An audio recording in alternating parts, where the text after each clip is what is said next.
네, 안녕하세요. 계속 이어서 마음의 신비 9장 두 번째 논리적인 생각에 관해서 사람이 하나님을 온전히 영접한 상태를 그리스도라고 합니다. 이것이 바로 참 마음입니다. 앞서의 강의에서 마음속이 하나님이더라 라고 하였습니다. 등잔 밑이 어두운 것처럼 사람의 논리적인 생각이란 것은 꼭 무엇이 어디에 있다라는 식의 논리를 먼저 앞세웁니다. 오른쪽에 지금 도표의 동그라미 속에서 동그라미 속을 깨달음의 세계, 마음속의 세계라고 한다면 사람의 심리는 가능한 빨리 마음속으로 들어가기 위해서는 이끌어주는 스승을 열심히 따르고 존경하며 잘해야 되겠다라는 식의 의지를 앞세웁니다.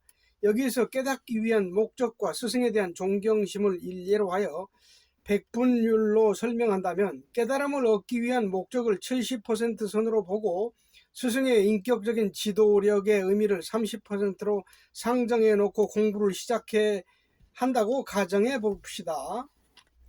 자, 이렇게 마음을 굳히고 공부를 해 나가다 보면 서서히 문제가 발생하기 시작합니다.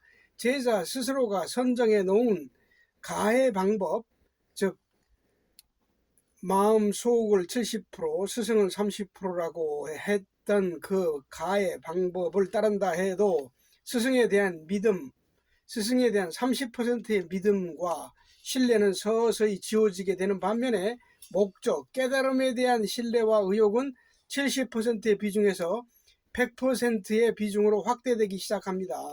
공부를 시작해서 어느 정도 깊어지면 스승의 존재는 희미하게 잊혀져 가고 공부라는 목적만이 명료하게 대두하게 됩니다. 그래서 진로를 변경하여 스승을 제쳐두고 나의 방법을 따라서 스승을 우회해서 독자적인 수행을 하게 됩니다. 그러나 스승 없이 마음속을 들어가려다 보니 울타리 밖에서 아무리 기웃거리고 서성이고 해도 들어갈 수가 없으므로 결국 목적을 0%가 되는 거죠. 포기하고 원점으로 다시 돌아오게 됩니다. 그리고는 절망에 빠져서 스승에게 말하기를 나는 이제 지쳤습니다. 헤집고 돌아다녀 보았는데 도저히 진리를 찾을 수가 없습니다. 진리가 인간을 자유롭게 한다고 하는 것은 사실과 다른 것 같습니다. 저는 이제 생각할 기운조차 없습니다. 라는 스스로의 결론을 내려놓고 포기를 선언하고 맙니다.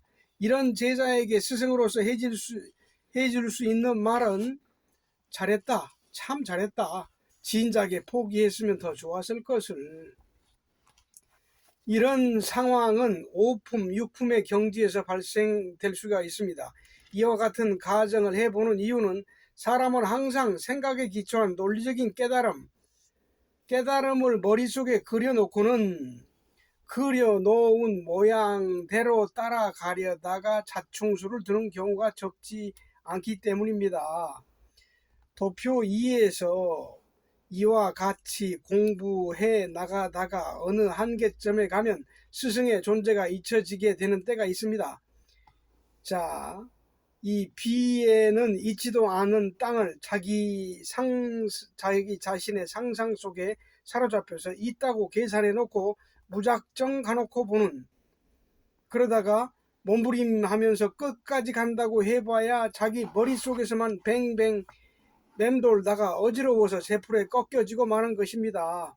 스승의 존귀함을 항상 잊지 않는 제자는 그만큼 손실 없이 자기 자신의 인생을 알차고 고귀하게 가꾸어 나갈 수 있습니다. 여기서 말하는 땅의 의미는 무엇일까요? 마음속을 다른 말로 무엇이라 할 수 있을까요? 땅의 의미는 존경을 뜻하는 것입니다. 신뢰와 더불어 생활 속에서 따르고 또 따르며 스승을 존경하고 받들어 모시다 보면 그 존경하는 자체가 마음 속이 되어 버린다는 것을 사람들이 눈치채지 못하고 있습니다. 우리가 많이 사용하고 있는 사랑이라는 단어는 순수한 한글임에도 일반적인 쓰임에서 따른다라는 깊은 속뜻이 있음을 거의 모르고 있습니다. 따른다는 의미는 존경한다는 것입니다. 그러므로 사랑이라는 말과 더불어 존중한다는 깊은 뜻도 함께 전달되어야 한글의 참맛이 살아나게 됩니다. 스승을 따른다는 뜻에는 전폭적으로 존경한다는 의미가 내포되어 있습니다. 스승은 존경입니다. 남편이 아내를 존경하면 아내도 남편을 존경하게 됩니다. 부부 관계에서도 서로 존경해주면 존경을 되받게 됩니다. 제자가 스승을 존경하면 그 존경이 스승에게서 끝나고 마는 것이 아닙니다. 스승을 존경하면 거울에 반사되듯 그 마음이 다시 제자 자신에게 되돌려집니다. 그래서 스승을 존경하는 제자가 남보다 앞서 스승이 된다고 하는 것입니다. 자기가 스승이 되는 것이 마음속의 진면목입니다. 스승을 존경한다는 것은 이렇게 중요한 뜻을 가지고 있습니다.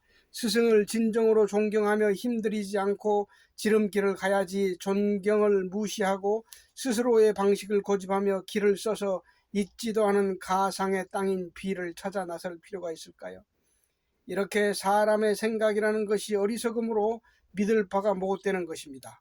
지금 당장에도 자기 자신들이 살아나가면서 공부하고 있는 사실과 실상을 버려두고 생각 속에 빠져서 저쪽 어딘가의 아름다운 모습으로 기다리고 있을 듯한 환상 속의 유토피아만을 쫓아가려고 하는 수도자가 수없이 많습니다.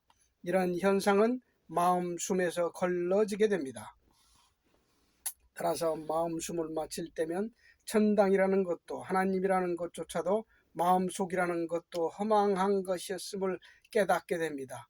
사람이 자기 자신의 마음을 밝히면 하나님이고 예수인 것입니다.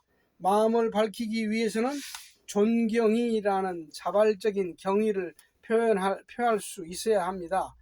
따라서 존경은 자기 자신의 외골수적인 자의식과 고집을 버리고 스스로를 철저히 굴복시킨다는 또 다른 의미가 있습니다. 존경은 내가 나를 굴복시키는 것이고 스승이 되는 지름길입니다. 인간이라는 동물, 자아적인 동물은 누군가를 존경하고자 함에 있어서 겸허함이 부족하다는 속성을 가지고 있습니다. 대체적으로 남을 끝까지 존경하는 것에 대한 지구력이 부족한 것입니다. 존경하다가도 사소한 문제에 걸려들면 쉽게 떠나버립니다. 존경심은 내가 내 마음을 굴복시키면 자발적으로 일어나는 특성이 있습니다. 존경심으로 자기 자신을 철저히 극복해내면 스승이 될 수 있습니다. 지금까지 내용을 정리해보면 도표 1의 스승이라는 원 A와 마음속이라는 원 대문자 B는 도표대로만 해석한다면 스승을 통과하기만 하면 마음속으로 들어갈 수 있을 듯이 보이지만 실제 내용은 도표 3과 같이 스승과 마음속은 안에서 수평으로 완전히 밀착되어 있기 때문에 쉽게 구분하기가 어렵게 되어 있습니다. 복잡하게 생각할 것 없이 스승을 곧바로 관통하면 공부는 끝인 것입니다. 스승은 바로 마음속과 같은 것입니다. 스승과 하나님은 상하관계가 아니고 수평관계입니다. 스승을 통과하면 하나님이 나타납니다. 사람의 생각이라는 것은 2차원적입니다. 그래서 먼저 따져놓고 보려고 하는 맹점을 가지고 있습니다. 수학 공식으로 보면 1차원 선, 2차원 평면, 3차원 공간, 입체 구조로 구분할 수 있습니다. 사람은 3차원의 상태로 살고 있으면서도 스스로 2차원의 수준으로 내려와서 살고 있는 것입니다. 동물처럼 2차원적인 저급한 두뇌 플레이에 매여서 바닥에 엎드려 2차원적인 삶을 살고 있습니다. 생각 또한 생명이며 2차원적인 구조를 가지고 있습니다.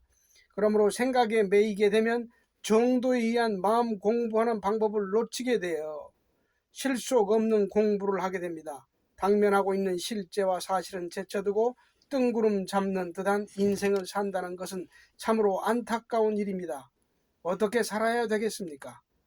당장에 살아가고 있는 내 가족을 존경하려 하지 않고 어느 엉뚱한 곳에 가서 공부하고 앉아 있는다고 공부가 될성 싶은가요?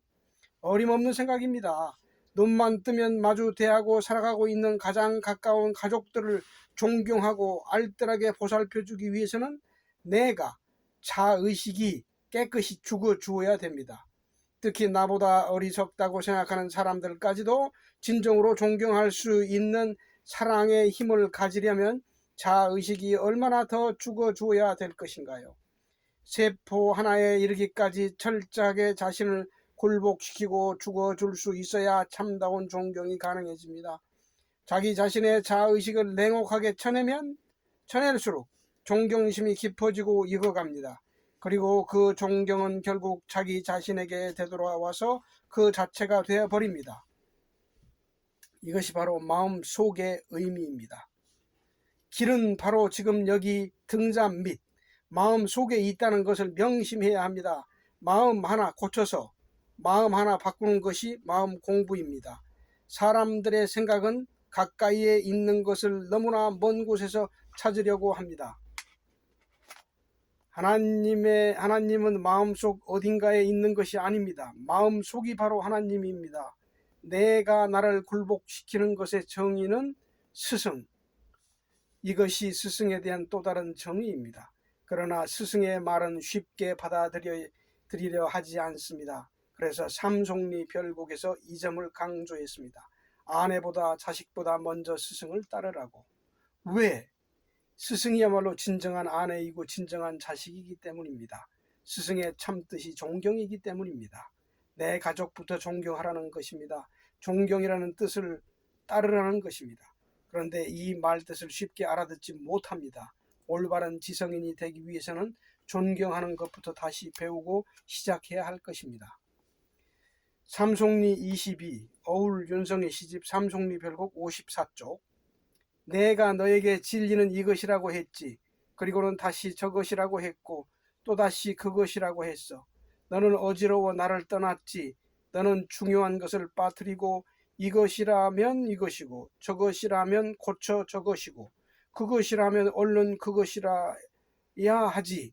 진리는 별도의 무엇이 아니야. 무엇이라든 누가 뭐라고 믿고 따지지 않아. 너의 마음이 하나일 때 그것이 그것인 줄을. 네, 감사합니다.